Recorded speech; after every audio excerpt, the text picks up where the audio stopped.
Health Questionnaire for high school students, known as the SHQ, the PHQ-9 modified for teens, and the Common Cognitive Distortions handout. There's also a handout of today's PowerPoint slides as well.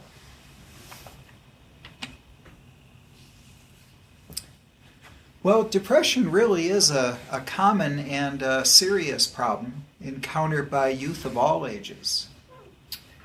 Nearly 2 million United States teens suffer from clinical depression, although the vast majority of these kids go undiagnosed and untreated. And it seemed like that had been pretty well identified, at least the notion that most depressed youth have been undiagnosed and untreated when the U.S. Preventive Services Task Force published this in 2009, along with their recommendation that all adolescents be screened for depression annually. And there have been even higher percentages of depression prevalence cited in various literature. So depending on the age group.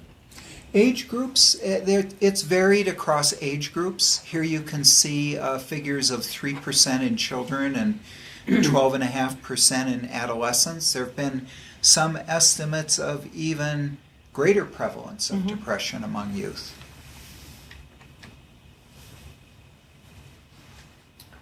So as you can see, there are gender differences in the prevalence. That during childhood, what did you think, under the age of 10? Yeah, elementary school. Yeah, girls and boys appear to be at equal risk for depressive disorders. But during adolescence, girls are twice as likely to develop depression as boys. And I think that would be considered at the start of middle school as pre-adolescence, and girls are tending to mature more quickly than boys. I think this is very fitting. According to the New Mexico Youth Risk and Resiliency Survey in 2011, that's a bi-yearly anonymous survey of high school students about their preceding 12 months, approximately 29% felt so sad or hopeless that they stopped usual activities, and that compared to those in the brackets of 28.5% nationally. Almost 17% seriously considered attempting suicide in our state versus almost 16% nationally. About 13% had actually planned a suicide attempt, almost equal to that nationally. And 8.6% attempted suicide one or more times, above the national figure of 7.8%. And interestingly, that figure had declined about 1 percentage point from the previous YRRS in 2009, which put that at about 9.7%.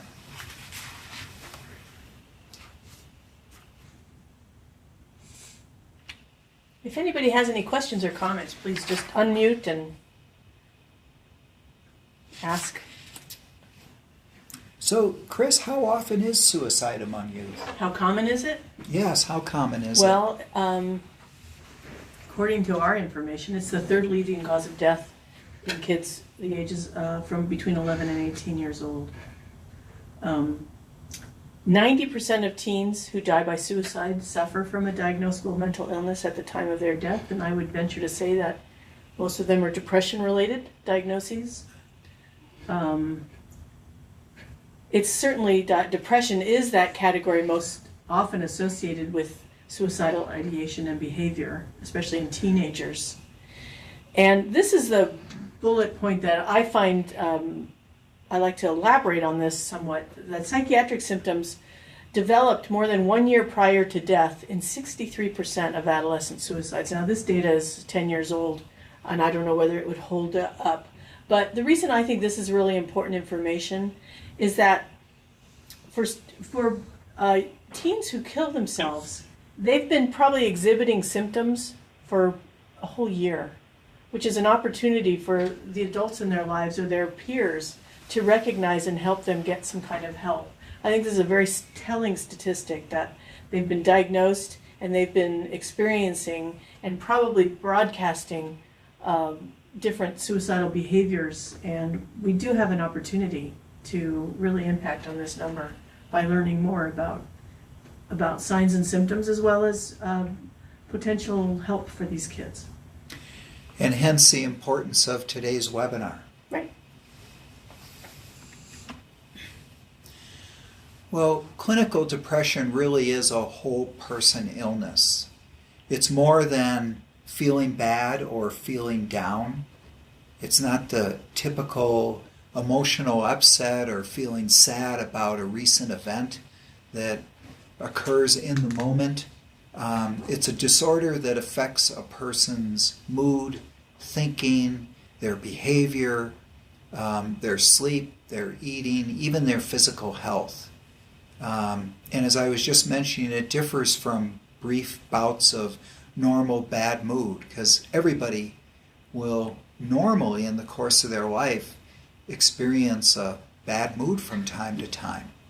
But a clinical depression really produces symptoms and signs of depression. And I think it's particularly tricky, any of you who have parented adolescents, that sometimes it just feels like, adolescence is a period of depression for kids. It's sometimes very hard to distinguish between what is normal adolescent kind of mood shifts and a more chronic and pervasive experience of depression.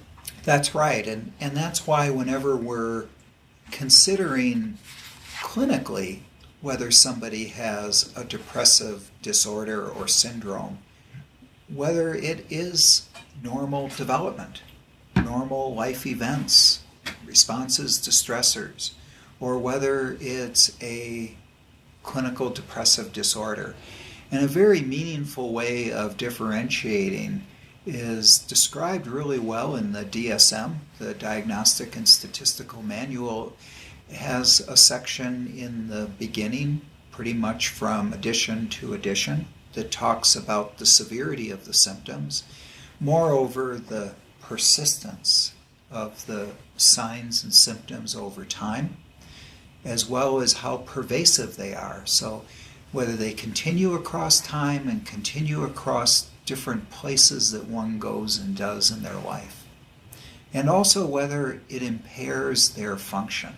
And for students, that's often reflected in their academic performance and their peer relationships. Well, let's take a look at the signs and symptoms of depression, because when we look at depression from a biopsychosocial standpoint, there is a genetic predisposition. There can even be physiologic attributes that can unfold in a psychological picture of depression that can include some of the thinking changes that occur that become manifest as one interacts with their environment, including their social circles. Just a brief moment of clarity to talk about the difference between a symptom and a sign. A symptom is what the adolescent actually experiences versus the sign, which is what they're broadcasting and what's observable by someone else. So a student, for example, a student who's experiencing nausea, the sign of that would be vomiting. They might be feeling terrible. Their symptoms are upset stomach, maybe chills, shaking, whatever. But the observable behavior it would be throwing up, and that's the sign. And another one that is observed by parents as well as school nurses is whether their child or student has a measurable fever. While the student may feel as though they're warm or they're having the chills or feel like they're having a fever, it may not be measurable. So it may be a symptom, but it may not be a true sign of a fever.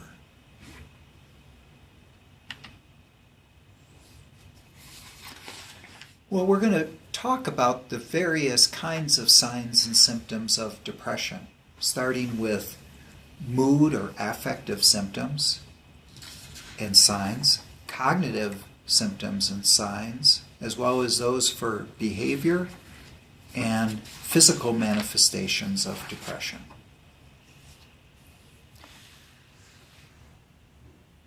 Mood symptoms usually include pervasive sadness. However, in young people, it's often an irritable mood. Which really distinguishes it from the way adults typically can experience depression.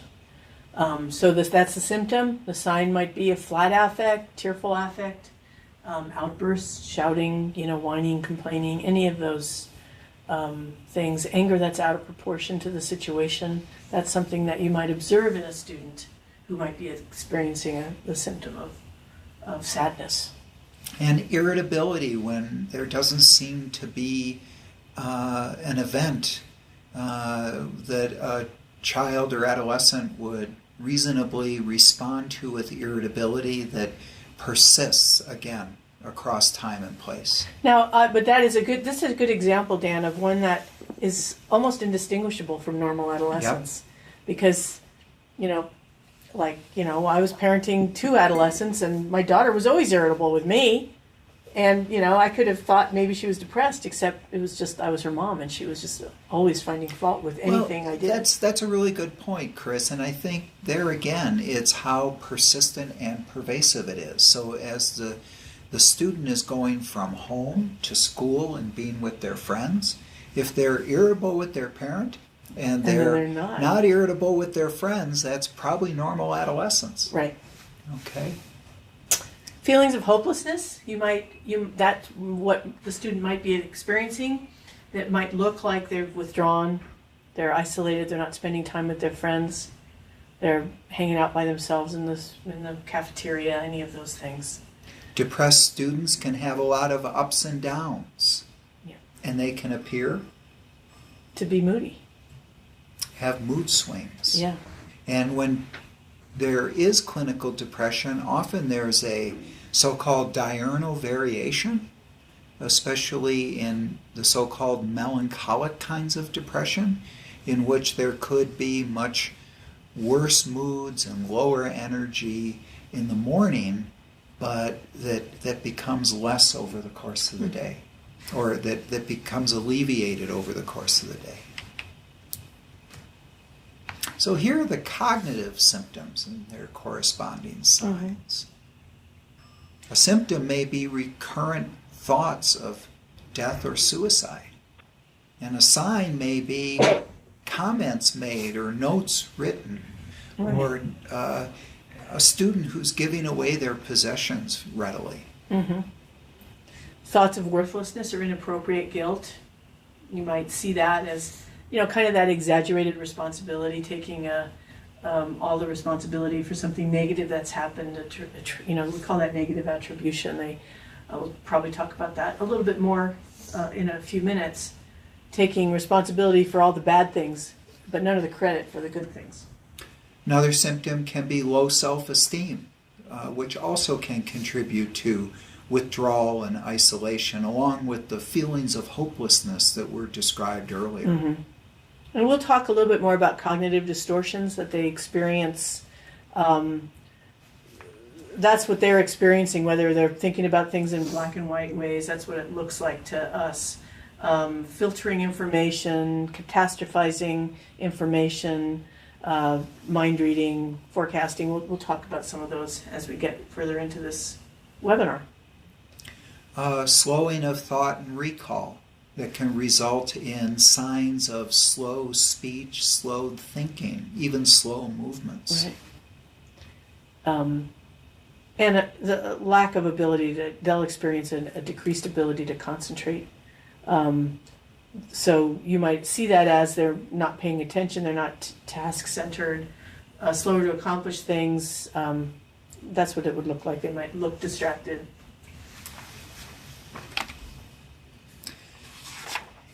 And here's a listing of behavioral symptoms and signs, so that there may be a loss of or diminished pleasure and interest in activities once enjoyed. Mm-hmm. Signs could include complaints of boredom, less interest in and spending time with friends and family. Another contributor to withdrawal and isolation, as well along with the affective and cognitive symptoms.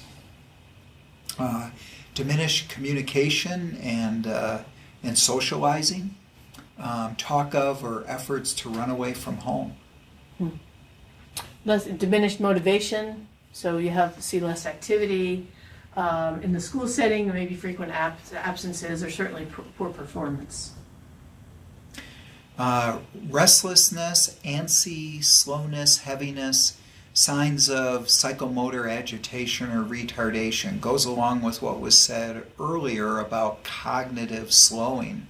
They're often referred to as psychomotor retardation. I had a client once, Dan, talk to me about what it took for him to get from his bed to the bathroom.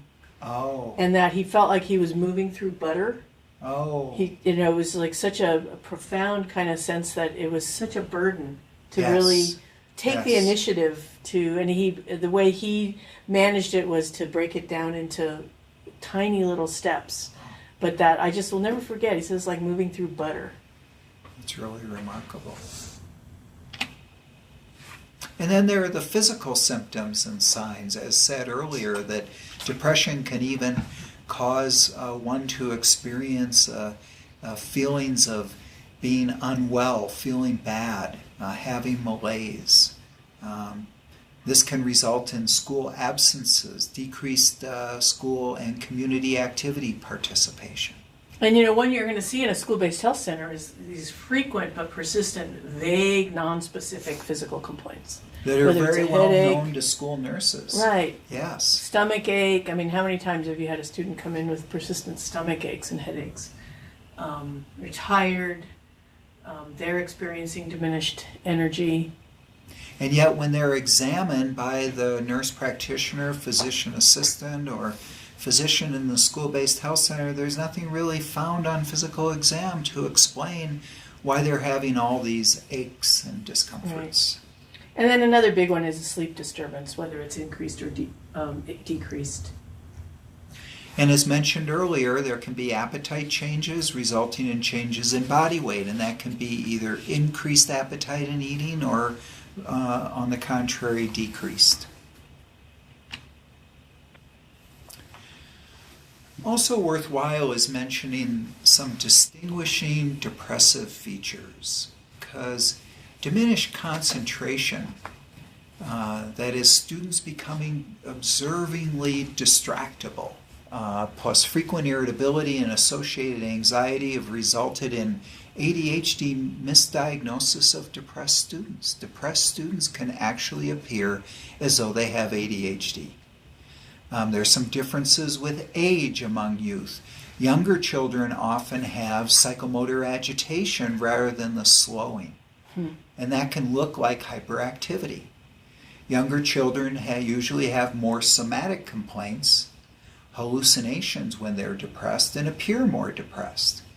Now these tend to decrease with age and less severity of the depression. Whereas increasing with age, say from elementary school age into middle school and high school, there's more feelings of hopelessness, diminished interest and pleasure, delusions, the diurnal variation I mentioned earlier, and psychomotor slowing rather than agitation.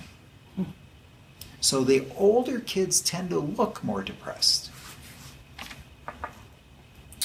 So we thought we'd look at some kind of typical manifestations of depression and possibly touch upon some therapeutic strategies that are associated with these characteristics. Well, depressed youth tend to develop distorting and limiting beliefs that actually can be rather similar to what adults develop when they're depressed. Right. So they experience, we'll talk a little bit more about typical cognitive distortions that lead to misperception of events. but they will experience lowered self-esteem, lowered levels of perceived competence. And that's, I mentioned negative attribution earlier. That's the tendency of teens with depression to take the blame for everything bad and not take the credit for anything good. So it just continues to exacerbate their sense of incompetence. And that seems to really feed into and perpetuate their sense of hopelessness and perceived helplessness. Right. And you've probably seen kids who just have their problem-solving skills just go down the tubes when they're depressed. They're not thinking clearly. They're maybe not sleeping well, but they just can't seem to think their way out of a paper bag for something that maybe, in a different time in their life might have been very easy for them to figure out. Difficulty recognizing options, thinking through those options in a logical way. And by the way, the handouts for today's webinar posted on our website include common cognitive distortions that list many of the kinds and qualities of distorted thinking that are exhibited with depression. Did you pull that one up? We have it on the website. It's up here. Yeah, if we skip here and we go to these, probably these. Right Here. There we go. Yep. So these are just this is a chart of some really common cognitive distortions, and kind of defining it and giving some examples. So black and white thinking, either everything is all good or all bad, and there's really nothing in between. And as an adult in that kid's life, you could be all good one day and all bad the next day. Things like exaggerating, filtering, discounting, catastrophizing. That's when you're going to see a lot. Blowing expected consequences out of proportion in, of course, the negative direction. Filtering kind of goes hand in hand with what we talked about with negative attribution. Really ignoring the positive things that occur and focus on and inflating the negative. Mind reading, forecasting, assuming their feelings are fact-based, labeling, self-blaming. There's just no end to the ways that teens can blame themselves for. And many of these are the product of the negative cognitions that people have when they're depressed, so that they're forecasting things are going to turn out badly. They're going to be blaming themselves. They're going to be blaming others. Right. For when things don't go well. Right.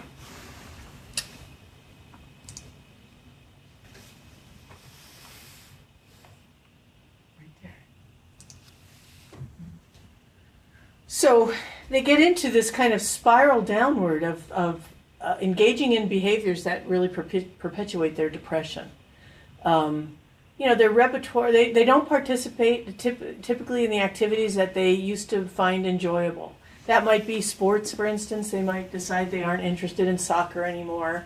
And as a double whammy, there's a big tendency to replace those kinds of activities with ones that are more limited, and they're more solitary, and they're more passive. Like a kid who has dead time after school because they don't feel like playing soccer might spend all their time in their room playing negative video games. That kind of stuff. So it just kind of spirals and it builds on itself. And those are tasks that don't require as much effort to focus and participate. Yeah, laying on the couch watching TV, socially withdrawn. They don't get a lot of social support. Depressed kids are really no fun to be around, so their friends drop off. They don't want to they don't want to experience those, cognitive distortions. Yeah, and just the behaviors, the irritability. So they tend to, they lose their friends. Well, and it really covers the gamut of being around the affective changes, including the irritability. No, it doesn't. Yeah, the irritability, the negative thinking, the changes in behaviors, and some of the physical changes too, with kind of sluggishness. Yeah. So it's really very much compounding. They are, very much so. So now we're going to look at the varieties of depressive disorders. And it becomes important to at least take a view of the new DSM-5 categorization for depressive disorders. Just have come out in the past 6 months, going back to the American Psychiatric Association's annual meeting in May. There's now the new DSM-5 that has come out, and everybody's interested in what the changes are that's come out with the DSM-5. So it's really behooves us to take a look at what the current listings are for depressive disorders in the DSM-5. And while they're all listed here, we're going to emphasize just a couple of them. The complete listing in order includes the new so-called disruptive mood dysregulation disorder. Say a little bit more about that later. The major depressive disorder, interestingly, has not changed a whole bunch and continues to include the same, roughly the same 9 diagnostic criteria and their requirements for major depressive episodes. Persistent depressive disorder used to be called dysthymic disorder. Yeah, and dysthymia would refer to a chronic low-grade depression. For me, I therefore find this a little bit confusing because they've opened up, the DSM-5 has opened up depressive disorder to include both the chronic low-grade depression and the chronic persistent major depressive disorder. Yeah, that is confusing. So the continuing to include the word dysthymia here is a little more confusing for me. And I think for others. Premenstrual dysphoric disorder, I'd have to say I'm just the messenger here. But premenstrual dysphoric disorder was included in an Appendix B in the DSM-4 called Criteria Sets for Further Study. And evidently this has been researched for quite some time and now included in depressive disorders. Substance and medication-induced depressive disorder is roughly contained from the previous edition. Depressive disorder due to another medical condition had similar terminology in DSM-4. It was called mood disorder due to a medical condition, depressive type. And then what used to be called depressive disorder not otherwise specified, or NOS, has now been divided in 2. And I'll explain that in just a moment. So the depressive disorders we're going to emphasize today are the major depressive disorder, the persistent depressive disorder, and the other specified or unspecified depressive disorder. Woo! So as I said, the major depressive disorder, not a big change there for what's usually called unipolar depression or major depressive disorder. Typically acute and episodic. There are similar types of single and recurrent major depressive episodes.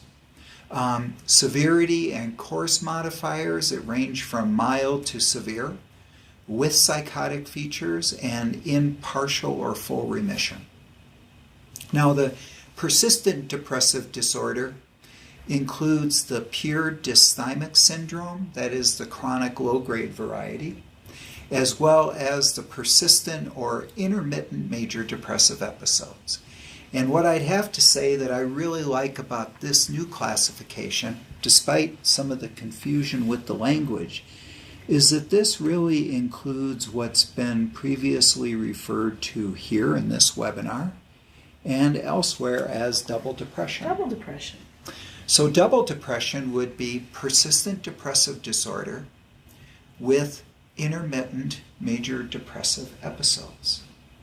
And then there are the other specified or unspecified depressive disorder, which is subsyndromal. So it doesn't meet the criteria for a major depressive disorder.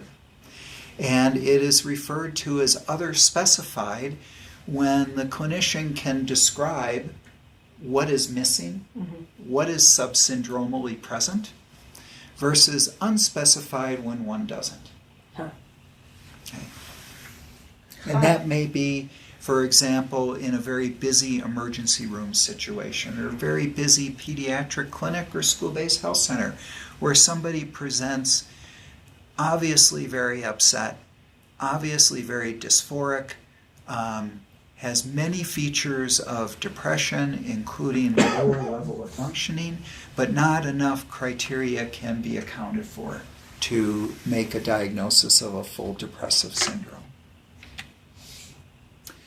I mentioned the disruptive mood dysregulation disorder.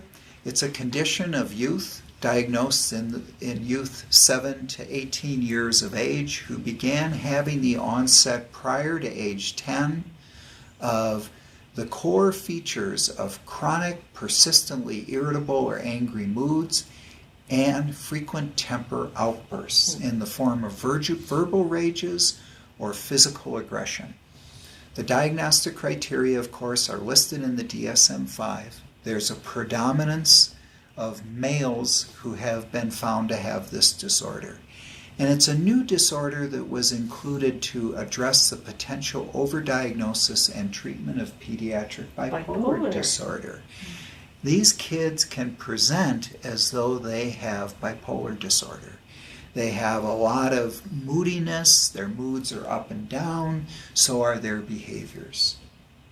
But interestingly then, why was it included in the depressive disorders? Well, it was found out when these kids were followed longitudinally and researched that most of these kids tended to develop depressive disorders and or anxiety disorders by adulthood, and rather than bipolar disorder.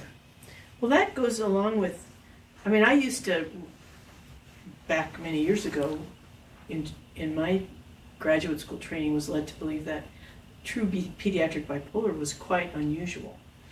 And it's gotten more and more common, but this could explain it, that it's perhaps a misdiagnosis. That's the intention, and it is a controversial area, as were some of the prior views of what pediatric bipolar disorder is. There still is an entity of true pediatric bipolarity that involves rapid cycling and ultra-rapid cycling and a lot of mixed mania along with depression that is distinct from this so-called disruptive mood dysregulation disorder. And there is a lot of overlap between this disruptive mood dysregulation disorder and other clinical entities such as oppositional defiant disorder. Explosive disorder. And intermittent explosive disorder. And there's a lot of comorbidity with this diagnosis as well.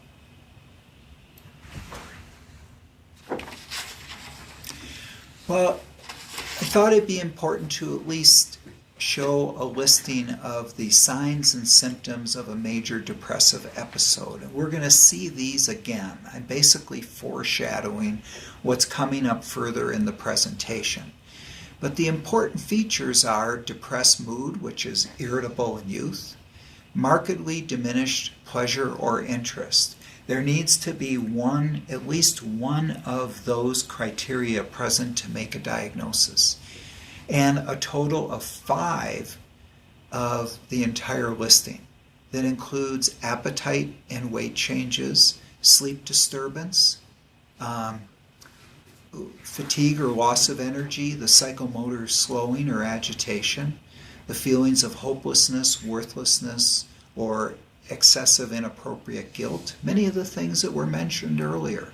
And what I think of also when Chris was talking about some of the cognitive symptoms, the indecisiveness that can occur with depression, in addition to the distractibility and the suicidal ideations, death wishes, and even suicide attempts or plans that can develop with a major depressive episode. So Jan, just to reiterate and be clear, a diagnosis has to include one or both of these top 2. That's correct. And then any other combination of these that add to one of those. That's right. Okay. That's right. And also to foreshadow, we're going to be talking about screening and assessment devices that are going to bring up these very same features. So, what can help us identify student depression in school-based health centers? Well, there's the assessment instrument, the PHQ-9, and the screening tool, the PHQ-2.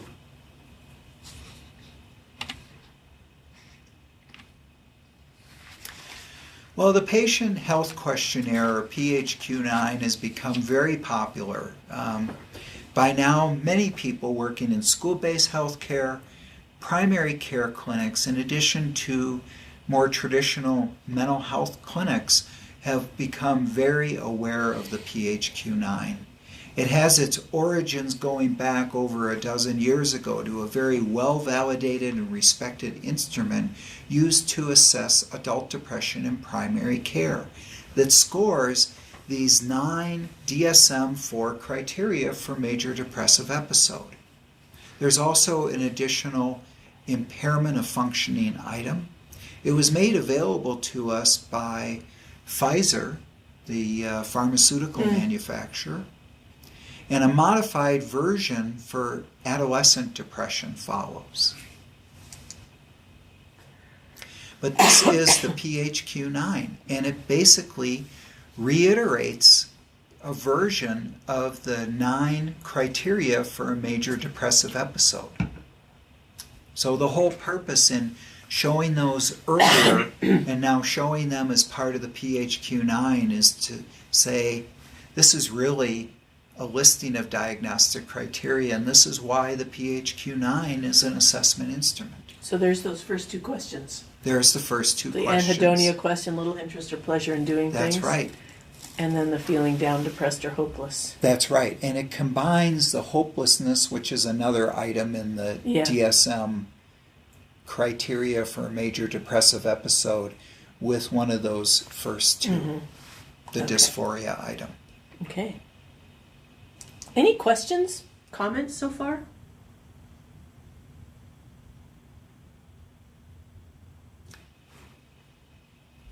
And then there's been a modification of the PHQ-9 to use with adolescent depression. There's a group referred to as the GLAD-PC. Guidelines for Adolescent Depression in Primary Care was created by a collaborative group of pediatricians, other pediatric providers, child and adolescent psychiatrists, to create a tool that would be more useful in assessing adolescent depression, to which were added to the PHQ-9 questions about suicide attempts and adolescent dysthymia. What resulted is the 13-item modified PHQ, which is a diagnostic aid, that is, an assessment instrument versus a screening tool. It's available in English as well as Spanish, and it's one of our handouts, so why don't we go to that, Chris? I just have one comment, which is that something that's going to identify adolescent depression that has the name GLAD. You got to be glad it's out there. I guess so. Yeah. So let's go to today's handouts, which would be, and then over to, let's see, I think it's there. No, That's this. I think it may be there. There we go. There's that GLAD.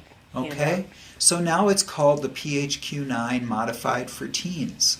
And as we scroll down, you can see those same 9 items that are in the PHQ-9, to which some language has changed, such as irritable Yeah. is added. If you'll circle that, Chris. Irritable is added to the item for dysphoria. Okay. Okay. And then there's been some other language changes, such as trouble concentrating on things like schoolwork, Okay. reading or watching TV. Okay. Some moving or speaking so slowly that other people could have noticed. On the opposite, being so fidgety or restless that you're moving around a lot more than usual. Okay. So some language changes. The suicidality item is part of the original 9. Okay. Here's a dysthymia item. In the past year, have you felt depressed or sad most days, even if you felt okay sometimes? Here's a level of functioning item that follows, okay? And then a couple more suicidality items. So this can be scored based on the responses, and there's scoring guidelines included as well. Okay. So we've been talking about a tool the GLAD PC created called the PHQ-9 Modified for Teens that is very useful to assess students, and that is different than screening students for depression. A screening tool would be great to use as a screen to see if students may be at risk for depression. A screening tool would be brief, whereas an assessment tool is longer. If a screen is positive, assessment follows, both by the use of an assessment instrument, the PHQ-9 Modified, as well as for those who have an indication on their assessment instrument that they have a more comprehensive assessment. But in order to screen, there has been the development of the PHQ-2. So the brief PHQ-2 is a two-item screen derived from the PHQ-9 that is desirable in school-based health center settings because when we're so busy in school-based health, brief is better. It screens for major depressive episodes. It asks about dysphoria and hypohedonia or anhedonia, the diminished pleasure and interest. Well, where does that sound familiar from? Well, those first two items on the PHQ-9 ask about dysphoria and diminished interest and pleasure. And the correlation, I just wanted to go back here briefly, Chris, the correlation to the DSM is that either one of those are needed to make a diagnosis of a major depressive episode. The PHQ-2 has been found to be a valid screen for adolescent depression by Laura Richardson and her group at the University of Washington in Seattle, as was published in Pediatrics, May of 2010. So what follows is a modification of the PHQ-2 as a screening tool. That's embedded in the SHQ. And it's embedded in the SHQ. So another one of our handouts for today is the SHQ that we'll find the high school version for which is included in today's handouts. And down on the bottom of the first page, under Feelings and Well-Being, are items 20 and 21. Over the past 2 weeks, have you noticed feeling down, depressed, irritable is the modification of the PHQ-2, or hopeless? And also, in those past 2 weeks, have you noticed less enjoyment or interest in doing things? That is, things that you ordinarily enjoy doing. Okay, back to the... Okay.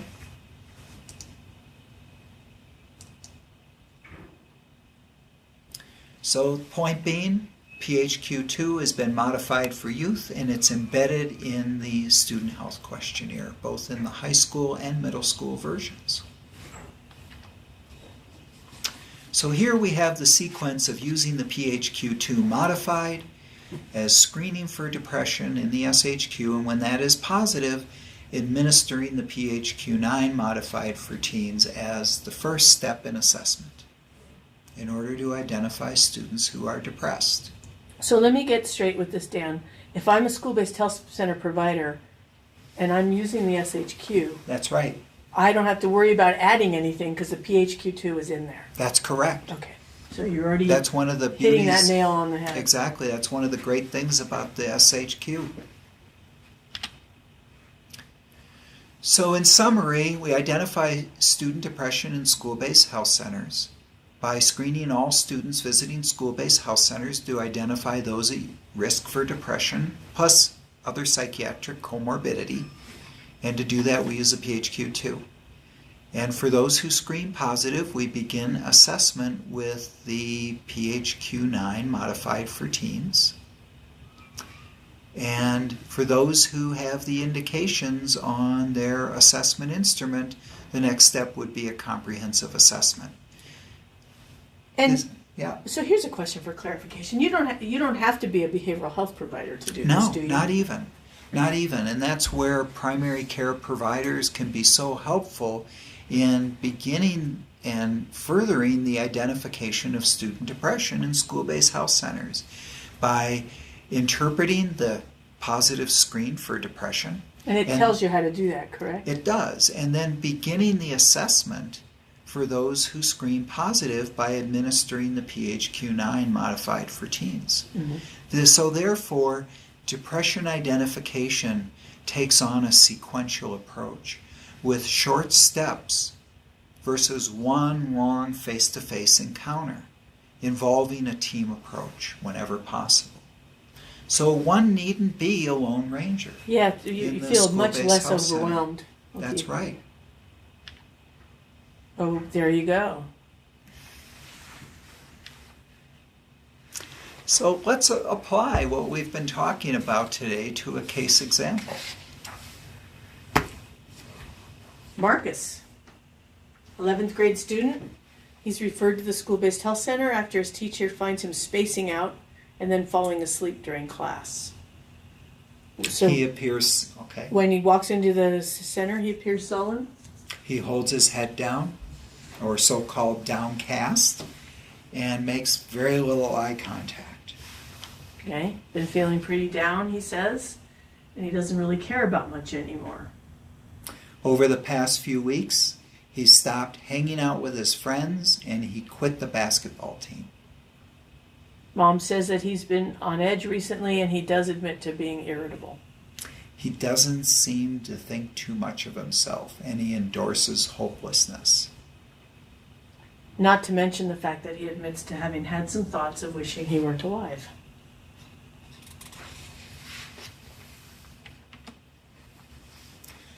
Well, here are some questions to consider. So what are Marcus's signs and symptoms of depression based on that previous slide? And we can go back to that slide if you want reminders. And we could consider whether Marcus could screen positive on the PHQ-2 modified. And if he could screen positive, which items could Marcus endorse on the PHQ-9 modified for teens? So should we go back and look? Yeah.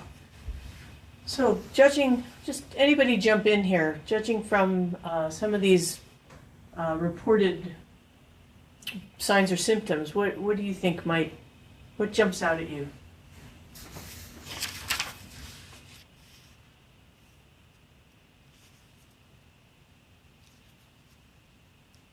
Well, is he focused?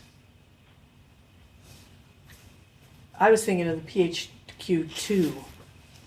Oh. Like I was thinking, I noticed there's a mood one here. He's feeling pretty down. Oh, so he would screen positive for the dysphoria item. Right. And he stopped hanging out with his friends and quit the basketball team and really doesn't care about much anymore. So that's the anhedonia question. Yeah, that would be a lot of diminished pleasure and interest in doing things that were usually previously interesting and pleasurable. Okay.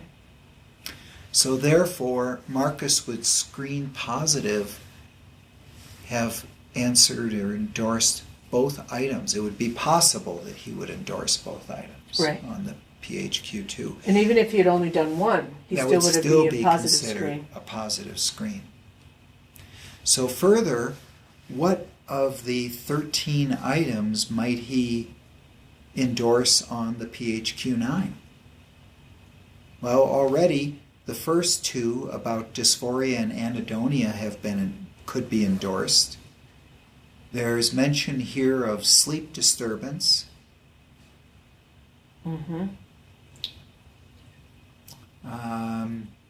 What else do we see? We see a low self-esteem. Yep, here we go. Doesn't think too much of himself. Trouble concentrating. And so far as spacing out. Death wishes. Yeah. So he would be endorsing a number of items on the PHQ-9. And as to the severity of the score on the PHQ-9 modified for teens, that would have to be determined once he fills it out. Right. And that's pretty easy to do. That's right. So, well, what other symptoms should you ask about to help identify clinical depression?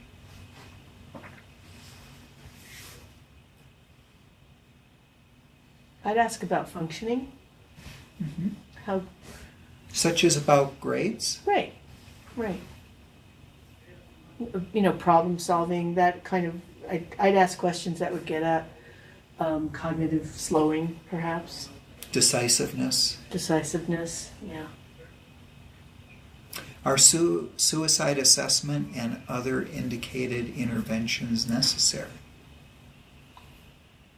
I would explore that more with him because of the way he answered that one question about occasionally having thoughts of whatever. Of wishing he wasn't around. Of wishing he weren't were alive. So I'd explore that more with him, and then it's possible we'd have to make a suicide plan for him. Or a safety plan. A safety plan. Mm-hmm.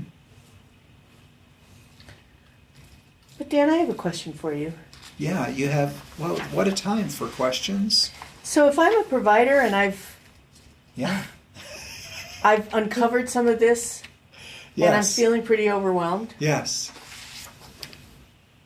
what are my resources? Well, you could seek telepsychiatry consultation. I'm really glad you asked, Chris. And it reminds me, Carrie, when I saw you in Roswell, I had meant to hand you one of my flyers. I would want you and all school-based health center providers to know that our flyer is available on our Envision New Mexico website, right under telehealth, telepsychiatry, telehealth, telepsychiatry, telepsychiatry consultations So you for click on that. pediatric and school-based clinic providers. Not only gives an explanation of the service, but gives you the necessary information for seeking consultation. And there is the complete flyer that I referred to having wanted to hand to Carrie at the school health update in Roswell. Okay. Okay? So, Chris, Great, I'm really thank glad that you... Go ahead, Carrie. Oh, I said great, thank you. Well, please know that the consultation is available 4 afternoons a week. It's subject to change, both for you and for me. We can find a time that can work for us, and please don't hesitate to seek consultation. Okay, great. So we are about out of time. Are there any final questions or comments? I have a question. Yes, go Nancy. ahead. So I'm just wondering how you would start the conversation with the teen if they had a positive screen and you were going to go to the next step. Well, I think that's a really good question. It actually begins with the review and interpretation of the student health questionnaire by a school-based health center provider. And that is necessary in the process of the student health questionnaire that actually asks for further clarification and discussion of items of any concern on the SHQ. And that brings it up really in the context of multiple things. It doesn't necessarily have to bring it up immediately about depression. There's an opportunity there to establish rapport when reviewing important aspects of a student's life, who they live with, what important events are going on in their life, and eventually can lead to a discussion of endorsements made, such as about the mood disturbance, feelings of hopelessness, diminished interest and pleasure. And it might give you information. It might be that they just misunderstood the question and answered it in a way that created an alert, but that possibly by having a follow-up conversation, you might not have as many concerns. You might end up with more concerns, but there's always the possibility it could go either way, which is why that tool is so useful to clarify. Thank you. And before we sign off, this is Kevin at Envision. I think we had somebody join us who hasn't announced themselves yet, and wanted to make sure you get your credit for being here.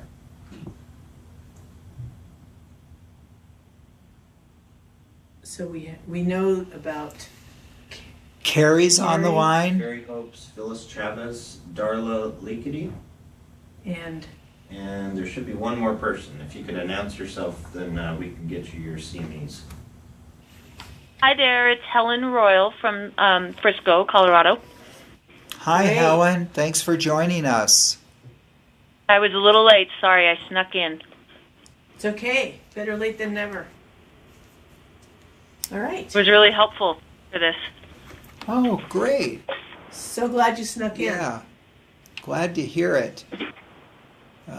Just want to make brief mention that there's some publications listed in today's handout.